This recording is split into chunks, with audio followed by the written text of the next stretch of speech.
Amigos, ¿qué tal? Bienvenidos a Cambio de Agujas. Hoy con nosotros se sube al tren el padre Reinhard, que creo que ha perdido todo su acento austriaco.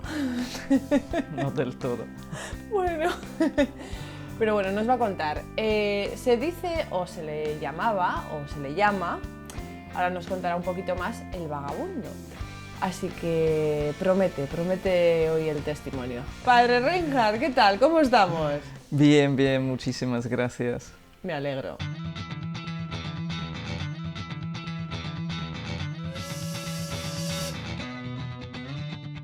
Bueno, pues vamos a entrar un poco en materia. Anteriormente a la entrevista, en los previos, hablábamos usted y yo que, bueno, íbamos a reflejar que sí ha nacido en una familia católica, pero nos íbamos a meter en faena. ¿Quiere contar usted algo más de su familia, de sus padres? Pues mi familia era una familia como siempre católica, viviendo, practicando su fe, no fallando ninguna misa de domingo, los rezos, o preocupados para que sus hijos pues crezcan en un ambiente sano, de valores, de virtudes y trabajo también, ¿no? Entonces tuvo una infancia totalmente católica, Sí. digamos. Colegio pero no... católico. Eso es. ¿Y dónde nos perdemos? ¿Dónde nos perdemos? Yo creo que más bien ya en el colegio. ¿Sí? Sí. Era un colegio de monjas, pero como era un buen colegio, pues trajeron también los casos difíciles que echaron en otros colegios. Y claro, de niño, de joven, uno no distingue, sino es un amigo más, pero ya vienen, digamos, las cosas feas, etc. Y también, de alguna manera, amigos que no rezan, e incluso que son orgullosos de no rezar, de romper, por ejemplo, esa costumbre que era lo normal, el no comer carne el viernes. Ayunar, y decirlo públicamente, mira que yo como carne. Al principio uno pues lo rechaza, no le gusta, pero las cosas van cayendo, ¿no? El alma se ensucia poco a poco. Y yo creo que alrededor de 14 años ya venían cosas feas, ¿no? Que uno va conociendo, que va oyendo y siguiendo, porque la inocencia nuestra era muy grande. Vale. ¿Por la educación recibida quizás o porque Sí, por el ambiente también cuidado en casa, en familia. Vale. Es decir, en familia no había conversaciones sucias ni nada de esto. No había televisión, mis padres lucharon fuertemente para no tener televisión. Yo recuerdo la primera televisión vino a mi casa cuando mi hermano tendría 17 años. La trajo a escondidas, la veíamos a escondidas hasta que nuestros padres nos pillaron. Bueno, íbamos a ver la tele a casa de la abuela, pero era 1 hora el domingo por la tarde. Ya. Un programa de niños, evidentemente. ¿A los 14 años qué ocurre? ¿Cambiamos de colegio? No, sí, bien, terminamos, digamos, la enseñanza obligatoria, vale. Primaria, secundaria, y ya viene la decisión de cómo seguir. Vale. ¿Y entonces? Seguir el camino profesional o seguir los estudios. Y yo hice una mezcla entre las dos cosas. Hice hostelería, pero no por trabajo, no por aprendizaje práctico, en un hotel, en un restaurante, sino yendo a un colegio de hostelería durante 3 años. Ahí termino cocinero camarero. Y después sigo un grado superior de turismo, que ya después me permitía, digamos, abrir una agencia de turismo, abrir un hotel, un restaurante, con ciertos años de trabajo, evidentemente, de práctica. Vale, el ambiente de la hostelería es peculiar. No, claro. Eso era, digamos, la gran trampa, entre comillas, porque es un ambiente muy secularizado y sobre todo por el mismo horario de trabajo. Cuando tocaría rezar, pues nosotros estuvimos trabajando el fin de semana, ¿no? Ya. Y cuando otros descansan, tú trabajas, y cuando tú descansas, los demás trabajan. Es decir, tú estás encerrado en tu ambiente de turismo donde ya no sales, que es un ambiente muy duro, muy exigente, de hecho tanto que yo después de las primeras prácticas con 15 años, de los primeros 3 meses de práctica, dije no voy a seguir con esto. Y mi madre, que tenía o tiene mucho sentido común, me dijo, mira, tú has querido esto, lo has empezado, lo terminas. En cuanto lo has terminado, ya después vas a ver si sigues en otra cosa o no. Pero de momento sigues. Y eso, ahora claro, desde años después, me recuerda mucho a San Ignacio de Loyola, ¿no? En tiempos de oscuridad, no hacer mudanza, no cambiar. Y de hecho, bueno, eso permitió que, en primer lugar, yo aprendía una realidad humana, sí. Aprendía un oficio, pero después, sobre todo, también la perseverancia. El no cambiar en cuanto las cosas van mal, sino seguir adelante y esperar hasta que otra vez las cosas mejoren. Y era así, era la primera prueba fuerte, y después ya el segundo año todo iba muy bien, etcétera, me encantaba, ¿no? En esos 3 años, a ver, yo me pongo en situación de los 15 a los 18 años, encima pilla toda la adolescencia, la época difícil. Fuera de casa. Encima fuera de casa, o sea, sin tener el referente católico de tus padres o ese ambiente limpio, como antes lo has referido. ¿Presencia de Dios en esos 3 años? Al principio todavía bastante, porque el primer año viví en casa de unos tíos padrinos de confirmación mío, ¿no? Y ambiente sano, pero ya el ambiente del turismo se va notando. Después ya cada vez más lejos de casa y cada vez más lejos de la fe, sobre todo las vacaciones, cuando salí a trabajar. ¿Sí? Porque, digamos, durante el año escolar, el fin de semana volvía. Y así, pues, más o menos mis padres me llevaban todavía. Pero después, el verano, ya desconecté por completo de la fe, de la oración, y me metí en ese ámbito de turismo, de trabajo y también de fiesta, de alguna manera u otra. Al principio no tanto, pero iba viniendo poco a poco. O sea que al final el vacío... ¿O no sentía vacío? Todavía no. ¿Todavía no? Todavía no, no. Yo recuerdo, por ejemplo, yo hasta ese momento tenía principios muy fuertes. Yo mi primera cerveza la bebí con 16 años. No me dejaba arrastrar tan fácilmente por los compañeros. Pero como decía un amigo mío, en cuanto te metes en algo, te metes hasta fondo. y después ya, sobre todo... Después, con 18 años, 17, 18 años, cuando ya hice escuela de turismo, ¿sí? Ahí me alejé bastante.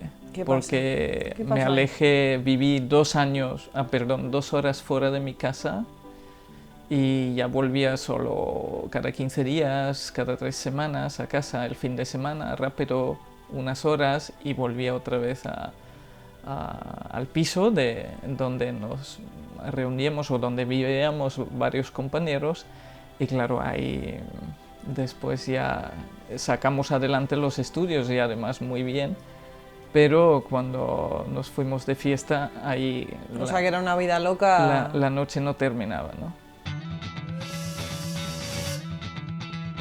¿Y cómo se sentía? Ahí ya experimenté algunas veces, sobre todo cuando uno está solo, ¿no? Ahí es cuando tanto la conciencia como Dios, a través de la conciencia y Dios mismo nos habla, ¿no? Y recuerdo unos fines de semana donde los compañeros se habían ido todos a casa y yo quedaba solo en la ciudad y sentía una soledad muy grande, muy grande. Y recuerdo en una ocasión seguro, probablemente hasta 2, me fui hasta la iglesia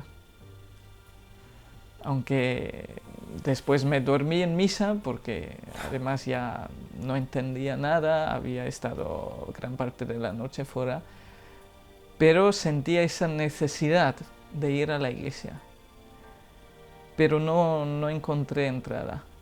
Digamos, me faltaba alguien que me acogiese y me ayudaría a volver a ese lugar. Ya.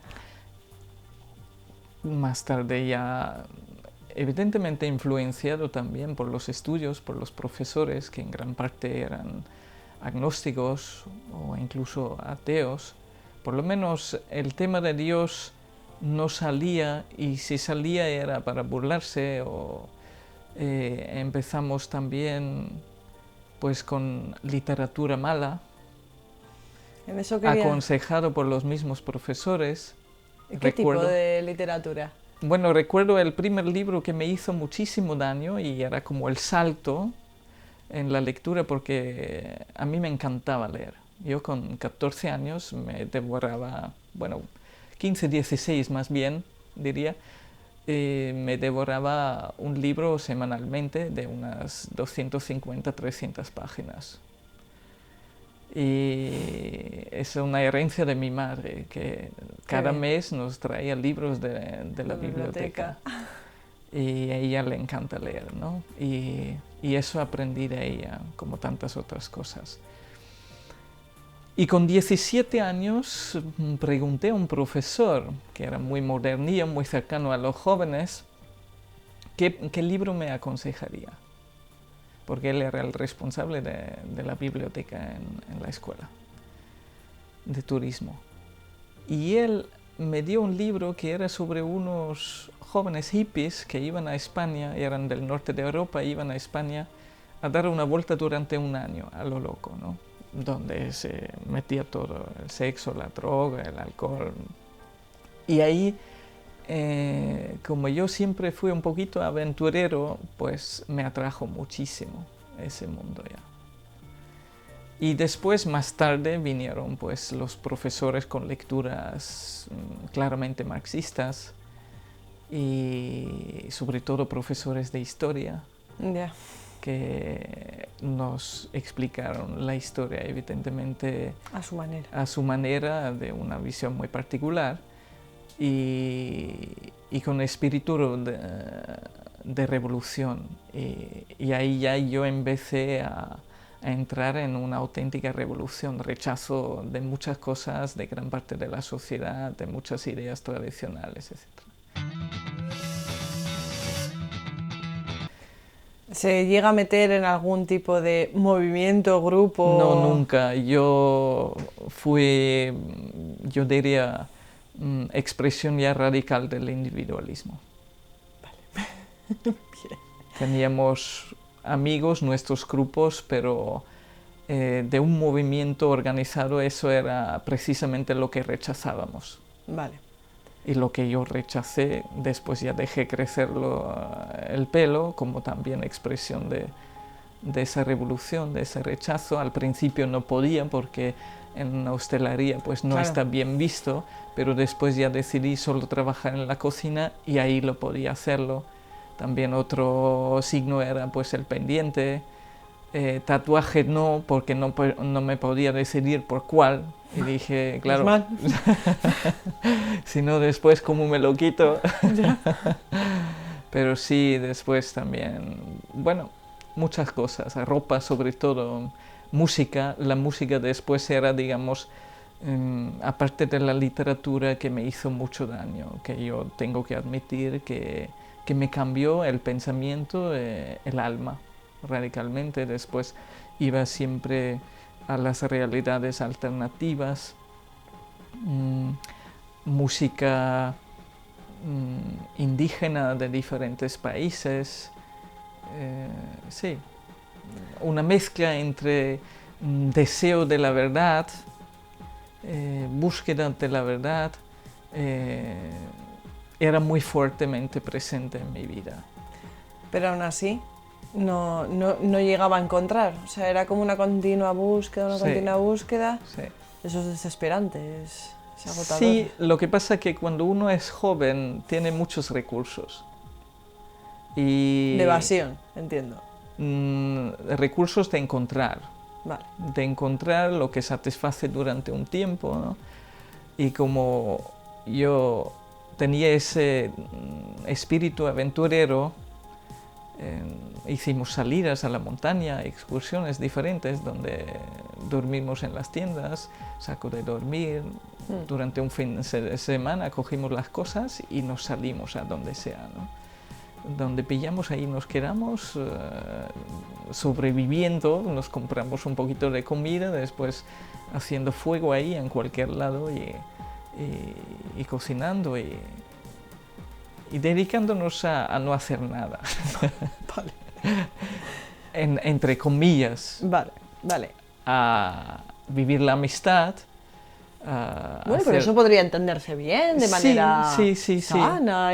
Sí, se puede entender, pero después había muchas partes insanas en las que no quiero entrar porque no tiene tampoco mucho sentido, pero al final el vicio siempre está presente y te va vaciando cada vez más. Pero mi deseo era ver todo el mundo.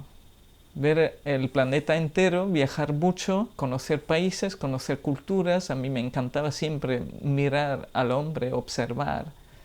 Cuando teníamos salidas en las discotecas, para mí la discoteca no me decía nada. El bar, el ambiente del bar me encantaba, pero más bien el café, ¿no? Tranquilo. Y ahí me dedicaba a mirar a la gente, a observarlos, a hablar con ellos y aprender. Y ese deseo de conocer, pues me mantenía, digamos. A todo esto, ir a casa, no íbamos a casa. Al final ya poco, sobre todo cuando ya trabajé fuera de mi país, trabajé en Bélgica, ahí recuerdo que, bueno, mis padres me localizaron y me llamaron y estaban un poco enfadados porque ni siquiera había llamado para contarles ni explicarles. Había desconectado completamente ya, vivía en mi mundo y me despreocupaba totalmente de mi familia, de cualquiera, ¿no? Es una forma de egoísmo muy grande, pero es lo más normal hoy día. Sí. Estamos ahí trabajando, tenemos un dinero, tenemos un sueldo, nos lo gastamos en cosas insanas. Sí. ¿Vale? No todo. Bueno. Yo fui muy ahorrador a la vez. Eso es verdad que yo gané bien, pero no me gastaba el dinero a la ligera, que todavía es una herencia también. Sí, eso estaba pensando yo, la conciencia ahí estaba trabajando. Menos mal. Porque si no, muy probablemente me hubiera destruido en poco tiempo. Vale. ¿Cómo avanzamos? ¿Cómo avanza su vida? Hay un momento ahí en que dejamos todo. Muy importante, que es que yo me canso con el trabajo.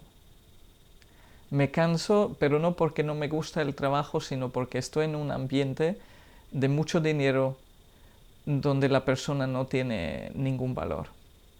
Y eso no lo consigo unir a la formación que yo tenía de joven. Vale.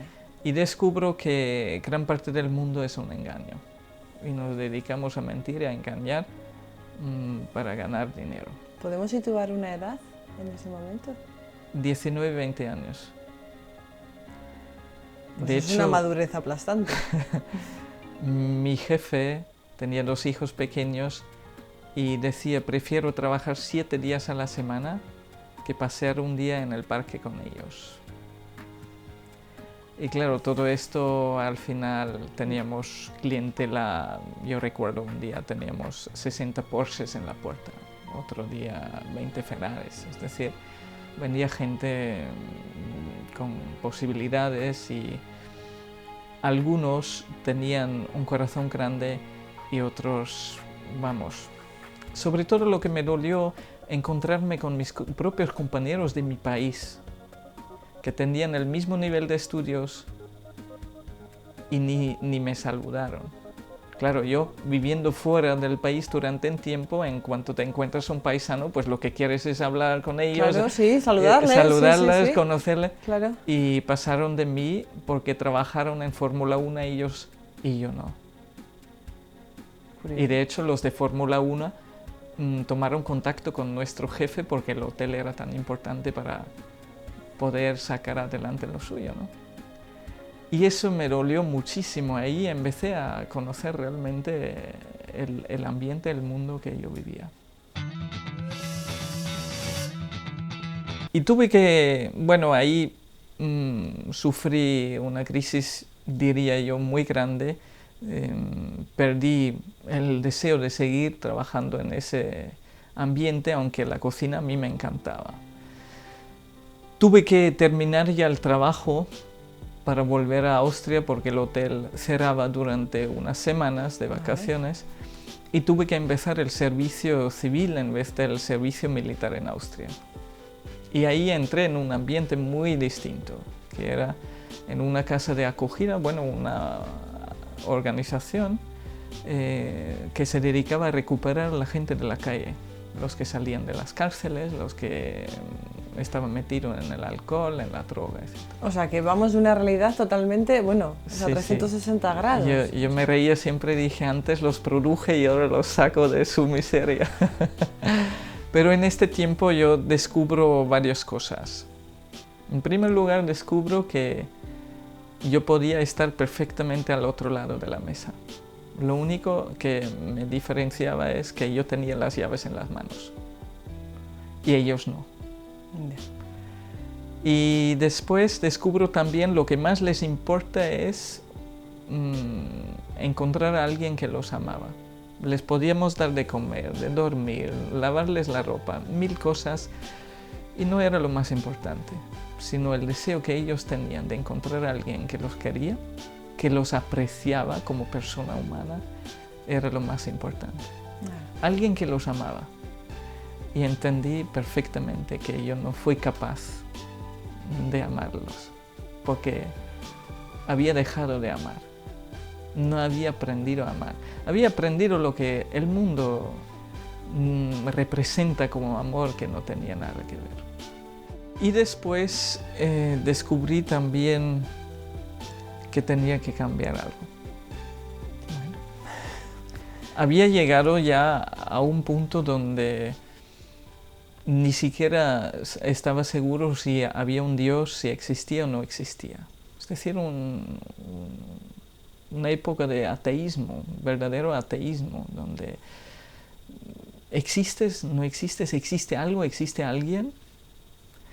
Y yo lancé una vez un grito así al universo, como diciendo, si hay alguien, si estás ahí fuera, pues dímelo, demuéstramelo, manifiéstamelo.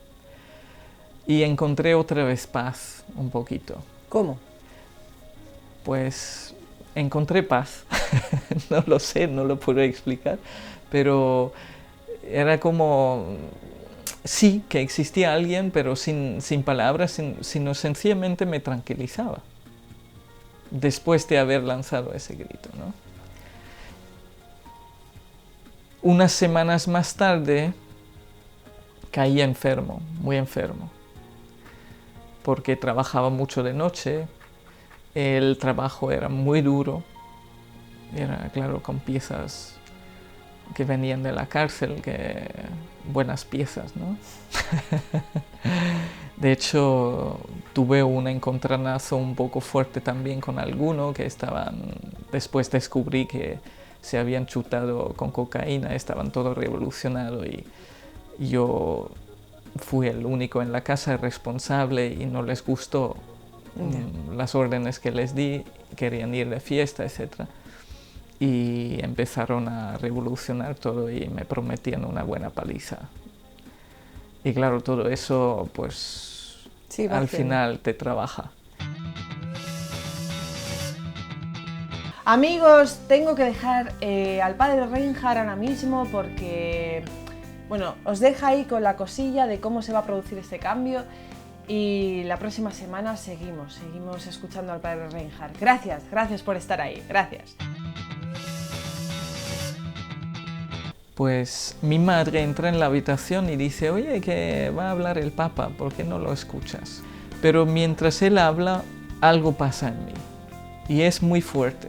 Y yo digo, ¿quién es este hombre que tiene tanta influencia sobre mí, que me revoluciona interiormente, ¿no? Pues decidí venir a España con un amigo que era camionero y venía a menudo para aprender castellano. Después de misa le pregunto con las 4 palabras en castellano que yo sabía que estaba aprendiendo en el camino, dónde había un lugar para quedar unos meses para aprender español, rezar y trabajar por cama y comida.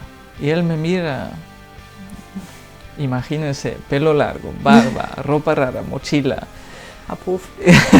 ¿Dónde meto yo a este? Mi idea era estar ¿Trabajar? como mucho unos meses y ya salir para México. Eso era mi idea, nada más. Pero después el Señor pues cambia las cosas.